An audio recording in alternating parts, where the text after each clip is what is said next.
Network Entertainment. Kuya Kim, ano ba talaga?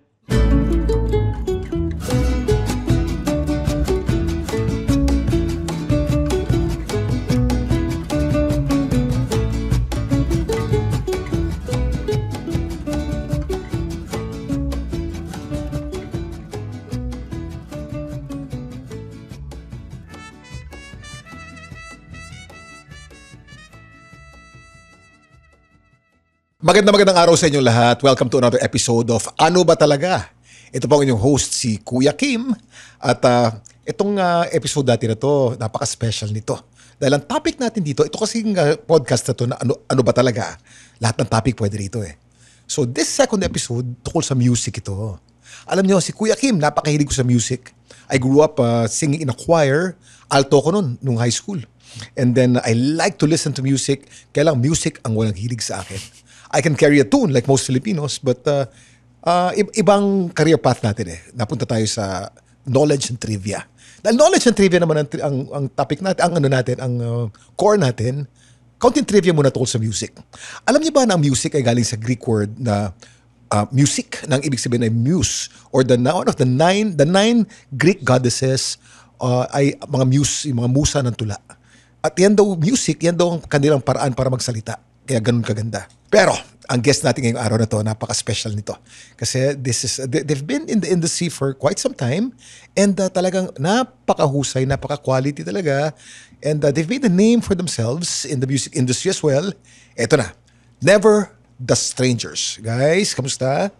Hello. Hi, Kuya Kim. Okay naman kami. I'm Okay very naman. excited to be a part of the second ever episode of The second show. episode. Bago kayo dito. Yes. Again, Kuya Kim has been in the industry, in the TV industry for about 21 years. But I'm quite new to podcasting eh. But Never the Strangers, no? First of all, you're Ace, di ba? Yes. Ace, you're the lead singer of Never the Strangers. I am. Yep. Yeah. Bakit Ace pangalan mo? Is that your nickname or real name? It's my nickname. Ang paliwanag sa akin ng parents ko, so yung full first name ko kasi is Albert Anthony. Albert Anthony. Dalawang A. Pluralize A. Ace. Galing! Napaka-witty. Hindi lang yan. Tsaka pag Albert Anthony ang pangalan mo, welcome, Never the Strangers, our lead singer, Albert Anthony. Ang dating parang kundiman eh, di ba? Hindi hip, hindi rock ang dating eh, di ba? Yung Ace bagay. Super, concise. So, concise. Ace, number 1 at dalawang Maalala A. eh. Usay! Galing ng parents mo, ha? At ikaw naman si Nash. Yes. Hindi ka naman Nash Aguas. Hindi. naman Nash Ignacio. Nash is short for Ignacio.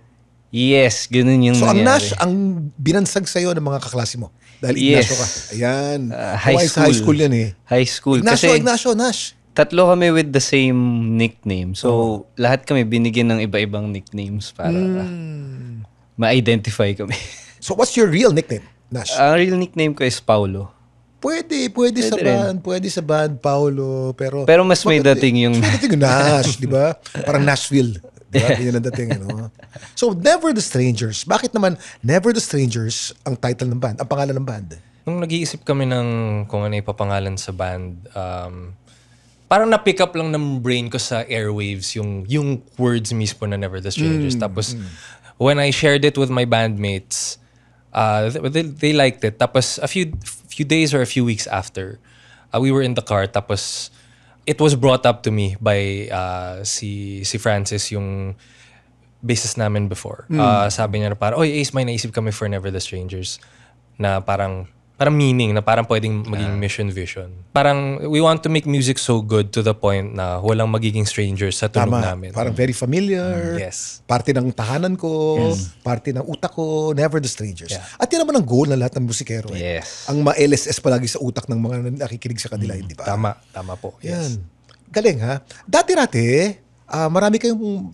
I remember back in 2012, 2011, when you started, you were 3 or 4. Yeah, we were 4 in 2012. That was basically hindi naman, late 2011. Mali ba yung nasabi ko? Sabi ko, kailan? Hindi, 2012. kahit mali, pwede rito. Okay lang. I think it was Basta, 2011 kasi correct natin. when we released our first single. Yeah. So, ayun, at around that time, there were 4 of us. Kumbaga, inaugural lineup ng NTS was 4 guys. And then, long story short, we went through a bunch of Iba na. member changes until we've arrived at today's lineup, which is just the two of us. How do you describe your music, Ace? How would I describe it? How would we Ako, describe it? pag naririnig ko yung songs ni Ace, paraging... Songs ni Ace, songs ng Never the Strangers. Paragi kong naisip na may melancholy. Melancholy. Yes. So pang senti-senti. Medyo. Parang... Actually, sa voice pa lang ni Ace, medyo malamig yung Talaga? boses ni Ace. Uy, exciting. Teka muna ha, mas maganda ganito. Before we go on with our podcast, sabi mo, malamig yung boses ni Ace. And then of course, yung alam na natin ang history ng Never the Strangers. Pwede ba tayong makasample dyan? Alam ko wala tayong gitara dito, wala tayong instruments. Pwede pero, naman. Pero pwede ba akong magano lang? Hahanapin ko lang yung tono. Meron akong built-in piano app. Ayun! Yan. Hindi naman Okay. built-in. May Sige. piano app lang ako dito. Hahanapin ko lang yung tono. At anong magandang kantay natin yan? One of your hit songs. Siguro one of the hit songs. Yung and Close Up, siguro- ano bang title nun? Yung sa Close Up commercial. Yung Moving Closer. Moving Closer. sige Yan. po. Yung commercial na yan, sino nga ba ang lead star niyan? Si Ian Batherson at saka si Valerie I'm sorry if I'm not commercial model. pronouncing Commercial model, it yes. correctly. Yeah. Alam nyo guys, may trivia ako sa inyo. When I was young in college, habang hinahanap ko yung piano mo, gusto ko maging commercial model, Chief. Wow. Iyan ang pangarap ko sa college. Lahat ng mga go-see sa college, ang usong go-see nun, UP ako eh. Kasi nung sa UP, pag lumabas ka sa commercial ng isang beses, sikat ka ng 4 na taon mo. Di ba? Palagi ikaw yung commercial model eh. Pinuntahan ko lahat yan. Bitin. Lahat rejected. Lahat rejected. Kasi si Kuya Kim, hindi naman ako ganun kagwapo. Hindi rin ako pangit, pero hindi pang commercial ang mukha natin. Nung narinig ang boses ko, Yun. why don't you audition for voice commercials? Nag-voice commercials ako, Chief. Wow. Unang audition pa lang pasok. Tuloy-tuloy Then I na. started doing voice commercials. Tuloy-tuloy. Tuloy-tuloy. Ang dami. Ang Wow. dami ko racket. I was earning about 10,000 pesos a month in college for all my voice commercials. And I did voice for Maskman, Magmaman, Ultraman. Nag-anime na ako. Anyway, balik sa'yo. Handa na ba yung piano mo? Yan. May tono na. Yun lang Okay, naman Never the Strangers. Okay, my podcast listeners, eto na po. Ace of Never the Strangers. When you smile, everything's in place. I've waited so long, can make no mistake. All I am, reaching out to you. I can't be scared, gotta make a move. While we're young, come away with me. Keep me close and don't let go. Inch by inch we're moving closer. Feels like a fairy tale. And then take my heart, this is the moment. I'm moving closer to you. I'm moving closer to you. Galing! Bigla akong napabili ng close-up. Chief, alam ko na bakit talagang bagay na bagay sa close-up commercial yan. Bagay. Ako, this is my my take on that song ha. Parang naalala ko nung college ako, meron akong crush. Talagang inaasam-asam ko na maging girlfriend. Pero kinakabahan ako, wala akong kumpiyansa. Itong kantang to, ang gagamitin ko para ma-inspire. Para I can move closer to her and be her boyfriend. Tama ba? Yun ba yung tema ng kanta? Hindi. Actually, college mo nasulat yung song eh. College, anong inspiration mo when you wrote Moving Closer? College time. Actually, parang way before that, siguro nung 14 years old pa yata ako, yung dad ko kasi, tagal na niyang ina-encourage sa akin na magsulat ng sarili kong songs. Dati kasi puro covers lang yung tinutugtog ko sa high school band. Of course. Doon naman nagsisimula lahat. Tapos, around that time, nagkaroon ng sobrang huge wave of local music kasi sobrang daming sumikat na boom. Ayan, may OPM boom na tinatawag nila. And parang yun yung nag-push sa akin to try and learn to play guitar. So, nag-guitar lessons ako. Parang the road was on the way there na parang I was eventually going to write my own songs kasi I was taking guitar lessons.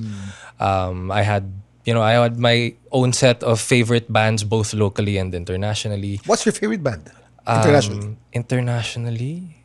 Marami. Pero siguro at the time, At the time? Coldplay, yung Muse, The Strokes, Very, My millennial. Chemical Romance, mga ganon. Millennial, oo. Yeah. So, dati parang, yun yung trip kong gawin kasi natututo lang ako mag-chords, mag-guitar. So, naghahanap ako ng chords online. Naaral kasi, mo lang yung songs. Oo, inaaral ko lang yung mga songs. Tsaka para lang may makapag-jam ako kasama ng mga classmates ko. Kasi lahat may You guys were banda. classmates? Yes, high school. Saan? Anong eskwela? Sa Ateneo po.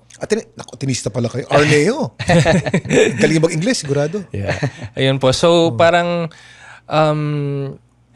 ayun, medyo makulit din yung dad ko sa sa pag-push sa akin na magsulat ng sariling kanta. Para one day makapagsulat ako para sa mga different brands like yun. Like, eto, Yun na nga yung nangyari. May Oh, yun vision na ng nga. tatay mo sa'yo, ha? Yes, songwriter. Musikero ba ang tatay mo?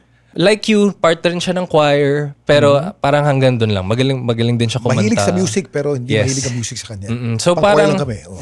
so I was basically raised in a musical family in the sense na passionate listeners yung parents ko.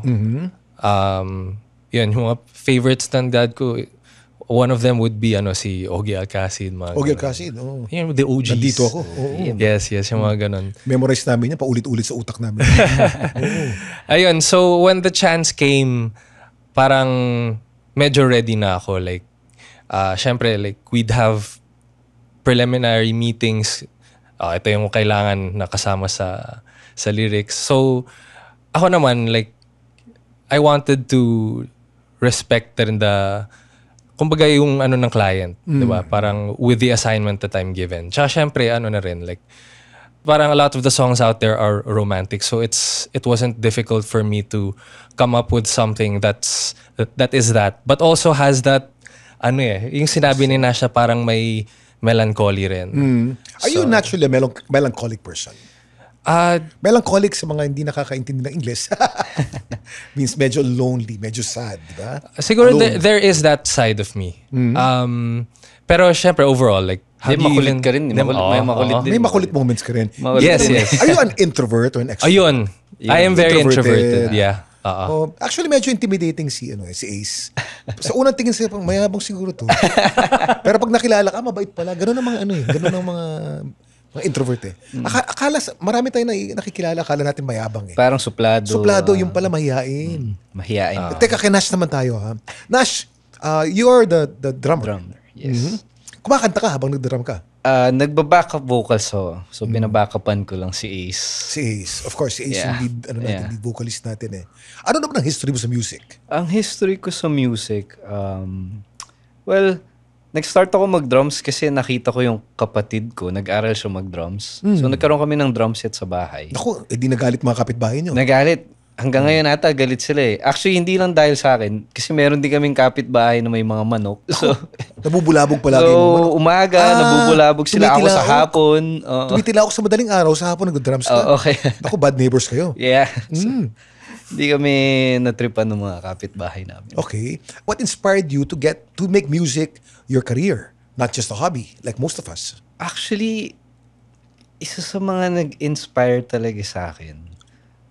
Well, dati pa naman, gusto ko siya gawin na if may chance, gusto ko gawing career yung music. Pero yung pinaka nag-inspire sa akin, nung medyo tumanda na ako, nung time na talagang kailangan ko na gumawa ng choices sa career, is actually sina Ace. Kasi, Uy. nung time na yun, friends kami, minsan nagda-drums ako para sa kanila. Ilan taon kayo magkakaibigan? Matagal na kaming friends ni Ace. 10 years, 20 years?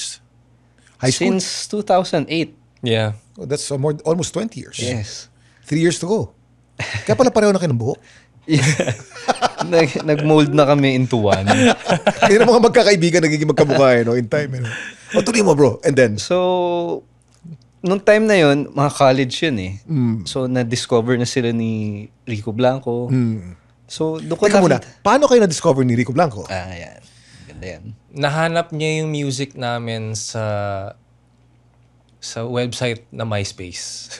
Sa MySpace? Yes. Doon nakapost yung mga demos namin. Ay, kung ano-ano mga recording Yun namin lang, sa bahay. Oo, talagang nilagay nyo lang doon. Wala namang, walang dating yun eh. Tapos I think at the time, naghahanap talaga siya ng Parang yung Managing. blood. ima-manage, ima-mentor. So, marami kami noon eh. Marami kaming nag-upload lang sa kung saan-saan. Like, meron sa MySpace, meron sa Sa SoundCloud. Facebook. Oo, minsan sa Facebook. Ayun. So, I think, sa process of, siguro nagsasurf siya ng bands, tas maraming mga, recommended.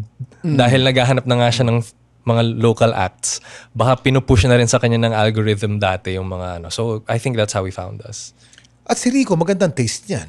Yes. Pagka gusto ni Rico, I'm sure maganda yan. Yes. He's one of the persons I admire for having very good taste in life, in music. And then, so ayan, na-discover kayo ni Rico. And then, so what? Sila, na-discover sila. And then ikaw naman, Nash, when did you Naisip ko, decide? Kasi classmates kami nung high school, pareho naman kami ng ginagawa sa music halos. So naisip ko, parang possible. Kaya pala na from our background na makapasok into a music career. Kahit na hindi naman kami classically trained, hindi naman kami nag-music conservatory.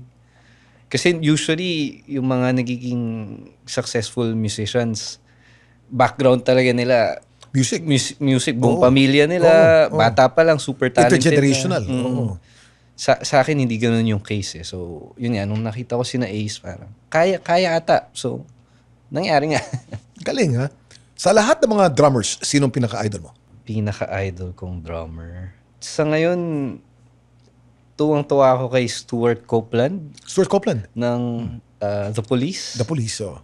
Kasi sobrang creative ng... Kontra-tempo yan eh. Ang sarap pakinggan yan dahil litaw yung Kakaiba drum, yung ginagawa niya talaga. Ibang beat eh, no? Kaya, ayun. So, Mga rock and roll drummers, sina John Bonham. meron din. Sa akin, mas... John Bonham, syempre, hindi yun Skill. mawawala sa listahan. Kasi pati paano, mabilis eh, no? Oo. Sa kanya, inimbento yung double pedal eh, di ba? Parang I think sa sobrang bilis ng paa niya. sobrang bilis talaga eh. So, para maka-keep up yung iba. Gumawa na lang ng double pedals. Ace, ikaw naman, of all the singers in the world, sinong number one inspiration mo? Number one inspiration. So, well, actually, simulan na lang natin kay Sting. Of course. Yun din. Yeah, kasi... pareho tayo. Sting, ako din, Lodi ko rin yan si Sting. Roxanne. Yeah. Oo. Message in a Bottle. Not only is he kasi honestly hindi ako masyadong tumitingin dun sa mundo ng vocalists pero more of sa songwriters ako and composers. So ayun, given na malupit na yung vocal range niya, tapos sobrang dami rin niyang nasulat na Malalim, sobrang Chief. gandang songs. Yeah. Dun sa The Police, sobrang lupit na ng discography nila. Tapos yung dun sa kanya pa. sa solo stuff niya, iba pa yun. Parents, this is your cheat code to understanding your gamer kid. This is Keri Kita, Guide for Non-Gamer Parents. I'm Ray. And I'm Joey. Hardcore gamers, hardcore parents. Let's learn from each other. Dito, Keri Kita.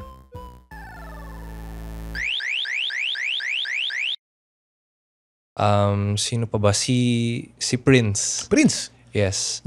Kakaiba yung boses niya pero nagagamit niya in Ginamit such a niya way na na maging uniquely himself. Very unique. Alam mo, may storya si Prince eh. Kasi when Prince started, binata na ako niyan eh. 80s yan eh. And then, kasi nung 80s, ang daming chismis sa music noon eh. Yung backmasking, satanic music. Si Prince was one of the suspects. Kasi alam mo bakit daw? Kasi Prince, short for Prince of Darkness. Yung dating ni Prince iba. Kasi nung 80s ibang dating niya eh. Medyo hindi mo alam kung... Iba. Lakas ng persona. Malakas ang persona, ibang dating. He's the Prince of Darkness. May ganyan yan. And then of course, he made his mark in music. And now he's an icon. No? So si Prince, o sino pa? Sino pa? Siguro in a more modern context, I really look up to siguro si Bruno Mars, for example. Bruno Mars. Lupit eh. Malupit. Ang range, oo. yung energy niya, tas yung Pati range din. alam mo of yung course. music niya, dumidikit sa utak ko, yung apati-apati. Alam mo, yun ang LSS, hanggang ngayon ang LSS yun eh. Pag naririnig ko sa TikTok yun, dumidikit sa utak ko eh. Napapaapati-apati ako eh. At some point, basta dun sa algorithm ko, kaysa sa Facebook yan or sa Instagram or sa TikTok, siya tsaka si Rosie at some point puro sila yung Dinominate nag-play. talaga nila Oo. eh. Guys, may revival ngayon ng old music eh. Parang, like ang E-Heads. Di ba? All the while, boomers ang nakikinig dyan, tsaka Gen X eh. Biglang mamaya, nag-concert sila, nag-revival, punong-puno. Saan ba yung venue nun? MOA? SMX? Punong-puno, di ba? And then, ngayon, I think they'll be playing music regularly already eh. It's very easy for Gen Z and the millennials to access music because there's Spotify eh. Dati-dati nung panahon ko kasi, Chief, para makinig ako sa music, kung wala akong pera, makikinig ako sa FM. Pakikinggan ko yan. Tas, alam ko, siguro in mga 30 minutes, tutugtog na naman yan eh. Tapos, iintayin ko talaga. Tapos, i-record ko ng cassette. Naka-ready yung cassette ko. I-record ko. At kung may pera naman ako, pupunta ako sa music store, bibili ako ng cassette. Wala pang CD nun eh. Pero the kids nowadays, napaka-blessed nila eh. Kasi, libre, Spotify, unlimited. Di ba? What do you think of Spotify? Sa akin, parang medyo nakikita ko na yung effect niya ngayon sa younger generation. Lalo na dun sa mga new bands, mga younger bands. Parang lahat sila may sarili-sarili ng identity. And it makes music democratic, no? Yes, oo. So parang anong nangyayari, dahil nahanap nila yung gusto nila pakinggan, sobrang accessible.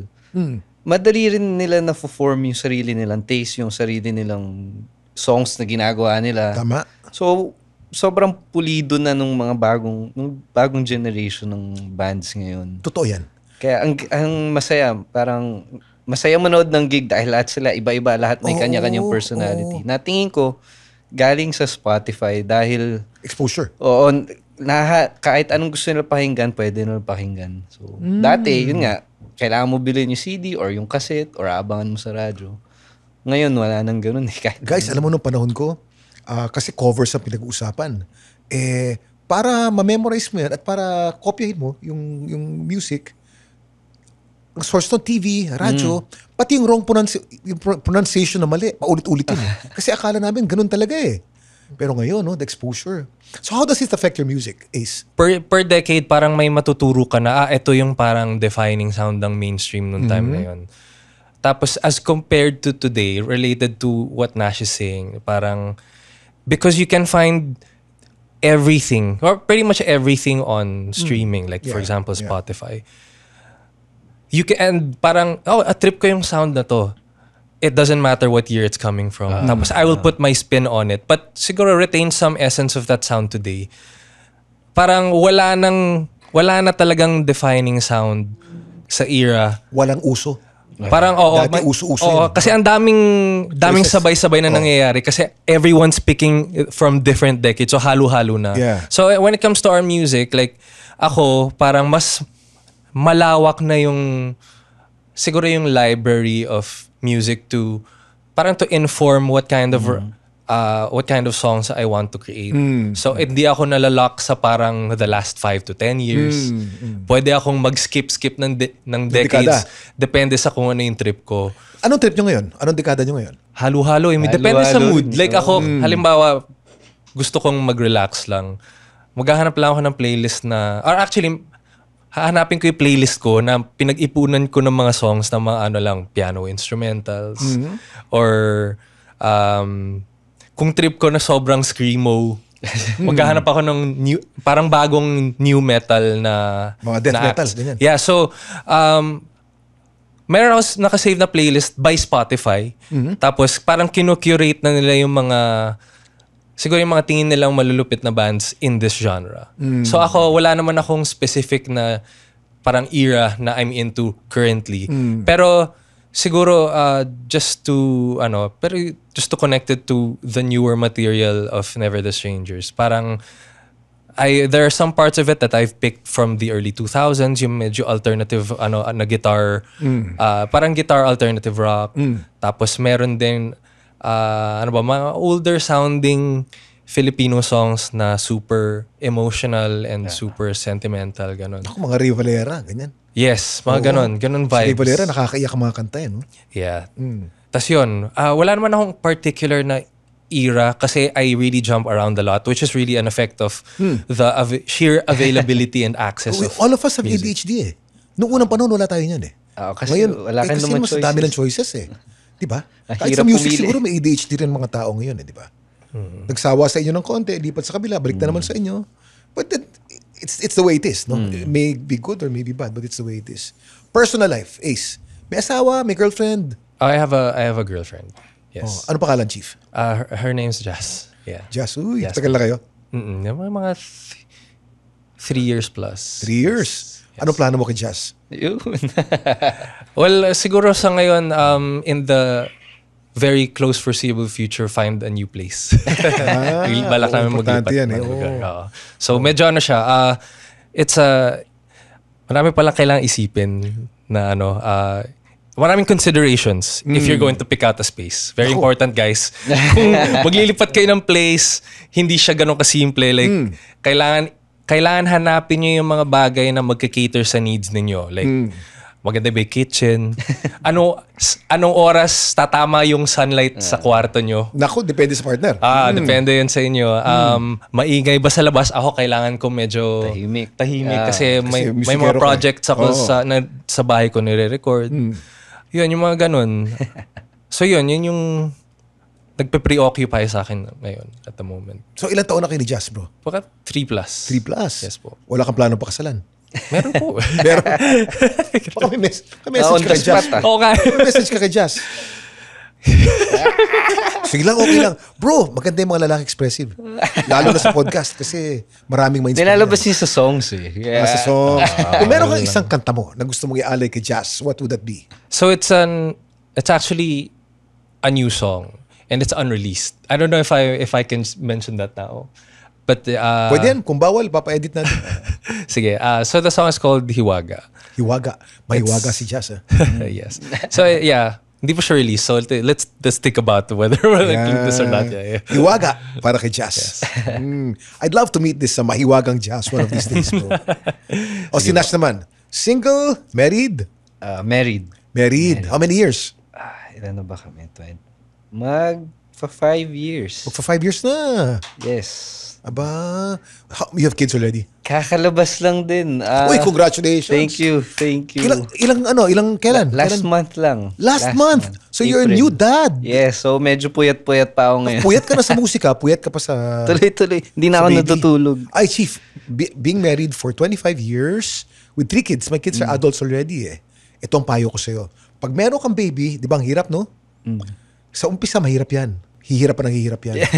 At hihirap yan. Hindi yan dadali kahit kailan. But you know what you realize? You realize that you're a stronger individual. That you can handle much, much more than what you used to think. Actually, parang na-experience ko siya medyo nung galing kaming gig ni Ace. Tapos siyempre, drummer ako. Sakit na ng katawan ko. Pag uwi ko ng bahay, nabuhat ko pa siya. Tapos parang nawala yung pagod. Of nawala yung course. pagod eh. Yung kasabihan ng mga matatanda na nakakatanggal ng pagod ang anak. Oo. Totoo yun, Chief. Ay, nako. Na-feel ko talaga. At yung amoy niya, no, amoy gatas. Amoy gatas. Yung mga anak ko, amoy lupa na eh.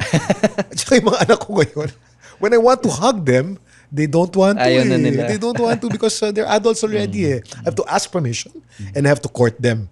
But bro, you enjoy your baby while he's a baby. Oh, lamutakin mo habang pwede. Yeah. So what's the name of your wife, bro? Trisha. If you were to write a song for Trisha, what would that be? Hirap yan ah. Yun, parang existing na parang... Existing, past, whatever. What theme? Ano bang theme ang... A drum solo. Black Dog. Hindi, biro lang. Black Dog. Ano bang magandang song? Siguro, eto close to home kasi kanta ni Rico. I think yung Your Universe. Kung magsusulat ako para kay Trisha. Parang ganon. Parang ganon siguro. Kantay mo nga kahit isang theme, isang Isip ko na lang kumanta. Your Universe. Ikaw na lang. Ako? Ace. What are brothers Chorus for? lang. Chorus lang. Hinanap niyo tono, wait lang. I don't think that you even realize the joy you make me feel when I'm inside your universe. Galing. Salamat. Salamat Salamat sa pagsalo sa akin. naman. Yung producer natin si Cherry, kinikilig eh. Kinikilig ka, no? Di ba? Sarap pakinggan, no? Chief, how is Rico Blanco as a manager? Kasi we all know him as an artist. We all know him as a TV personality, but hardly anyone knows him as a manager. How is he? Ano siya, marami siyang, sobrang dami niyang ideas. Yeah, which is helpful kasi parang ako personally, like that's one department where I really need siguro some help with yung mga innovative ideas and thoughts. Kasi ako, I tend to be on the safe side of things and siguro hindi yung strength ko. My strength is other things. Ayun, very helpful siya kasi nga, you know him as an artist. So it springs from that. So he takes a lot from his own past experiences, whether it's Good or bad. from his days from River Maya And his or solo years. and his solo years. Tsaka not just that, parang behind the scenes yung know-how niya in terms of musical production. Parang yun na yung pinaka nagsistand out sa akin. Like when you're in the studio with him, you have your songs, he has his ideas. Tapos marami siyang nasasuggest na Na hindi mo alam. hindi nag-occur sa amin na pwede pala. Tapos at the same time, pag tinry mo na yung sinuggest na sa'yo, tapos pinlayback mo, ang ganda. Sobrang ganda. Maganda pala. Yes. Ang laking Example? difference. Hirap kasi ang dami ng examples, di ko na maalala, pero vocal harmonies, for example. Like, dati, lang naman kasi ako, I didn't know na dapat pala, pag mag-vocal harmony ka, kailangan it falls within the chord. So, Okay. ang gagawin niya, bubuksan niya yung piano niya, kasi may piano sa tabi ng computer where he uses Logic. Ipa-plot out muna niya yung vocal melody ko. Okay. Tapos after doon, ipapartner niya, ihahanapin niya yung harmonies sa keys. Tapos ipapakantay niya sa akin. Tapos pagkalabas doon nung una, hindi pa ako sure ka ba dyan? Parang hindi ko pa siya naririnig. Tapos nung tinry ko na, nung nilayer ko na yung boses ko, kasama ng lahat, sobrang buo ng tunog. Talaga. Yeah, marami siyang ganun na parang... Details talaga yung tinitignan Madetalye niya. siya. Oo. As a musician and as a... Yeah. Tsaka hindi lang sa hindi lang sa voice, hindi lang sa piano kasi you'd think na yun lang yung forte niya kasi vocalist, guitarist, and pianist. Marami rin siyang Pati sa inputs. lahat. Yeah. Buong... Sa percussion, sa drums. Kahit facet ng music, may mabibigay siya. May input siya talaga. Yeah. Tapos pati sa stage performance, pag live. Hindi lang musical yung knowledge niya, visual din. Kasi I'm not sure if people know this, pero Rico is, he also paints. So marami siyang alam sa, maybe, I don't know, color theory or whatnot. Pati yung dating ng stage, visually, when yung bato ng lights or kung paano nagmimix yung mga colors, alam din niya yun. So siya, multifaceted artist siya, hindi lang siya sa music. So yun, a lot of that rubs off on us, I guess, in Galing. more ways So than it's, one. it's really an honor and a blessing to be managed by Rico Blanco. You started in 2011. Yeah. 2012, no? 2010, 2012. 2011 yung parang late 2011, that's when we released music, yeah. So 2011 to 2025, how has the band evolved? Siguro part of it is growing up na rin. It's parang the aging process is parang it's an essential part of evolving kasi the more years we spent in the music industry and the more years we spent as human beings, parang the more things you pick up about life, and it really humbles you. So, Wait a minute. It humbles you. yes. What humbled you? Well, a lot of things happened to the band na rin over the Like years. Like If it's okay to share. oh yeah, it's fine. I think one thing is the shifting of band members Yung mga line. throughout the years with Never the Strangers. That was personally that was really a tough one kasi kumbaga if the key to siguro a basketball team success is continuity, one of the Chemistry. biggest Of chemistry. course. Chemistry like a machine. Yeah, ganun din sa Ganun band. sa banda. Yeah, you have to build that up. Pero it's really difficult when Nag-iiba-iba. nag-iiba-iba. It's like you're starting from zero again. Bakit nag-iba-iba? And that's difficult. Kasi it's a new relationship. It's a new combination of people. And you have to find ways to siguro reconcile your style with the preference of others. Of course. Diba? You're basically managing different personalities. Kung may bagong pyesa ang makina, binibreak in pa yan. Yes. Hindi yan in sync agad di ba? So yun, that was very difficult. Like, And parang I found myself asking if parang worth pa ba siya ipagpatuloy, or like parang sure, different voices Kaya are pa ba? giving me advice na parang wag tuloy mo pa ba yan, or mag-solo ka na lang, or do something else. And I don't know if what I did was the right thing, but I'd like to think that I did, in that I soldiered through it, through all the changes, despite the difficulties. But you know, I'm happy to be here, because otherwise, I don't know if I'd be here with you guys in this room. And you said that you're happy to be here. And I know that you have a new single. Yeah, Bro, promote it naman. yeah. So we have a new song out. It's called Sumayaw.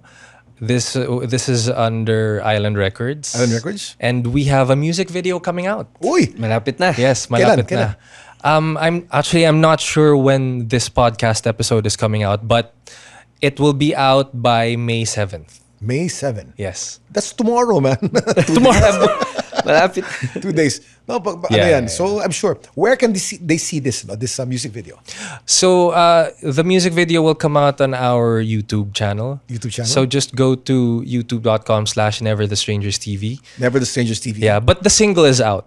Yeah. It's already out on Spotify. Spotify, on streaming platforms. So just look for us. Sumayaw. Yeah. Bakit Sumayaw ang title niyan, Chief? Is it dance music? Mabilis? Fast. Medyo fast siya. Akala ko melancholic ang Never the Strangers. Ano siya, parang ano siya, one of the core aspects of our sound, pero it's not just. Like this time we kind of it's a little different this time around. It's more exciting to watch that because it's different. Oh yeah, for Sa sure. mga fans nyo, iba to, Sumayaw. For sure.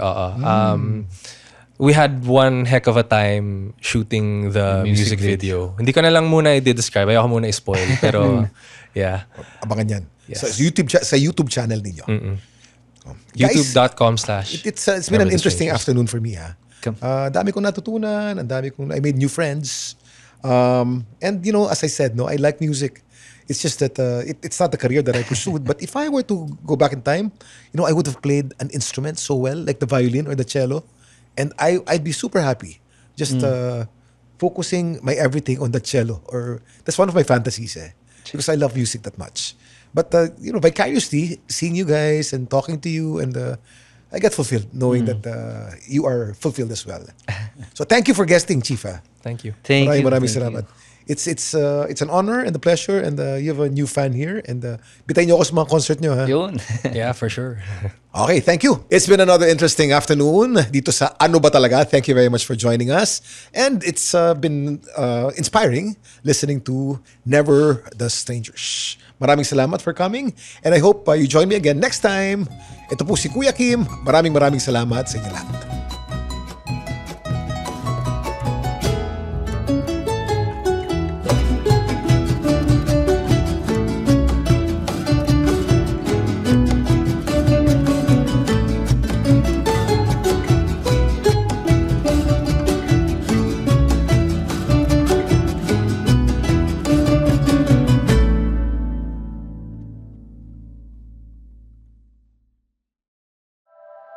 The opinions of podcast creators, hosts, and guests are not necessarily reflective of the official stance of the Pod Network Entertainment, its hosts, or other network programs. The content created by the people behind the podcast is personal and not meant to harm any religion, ethnicity, group, organization, company, or individual.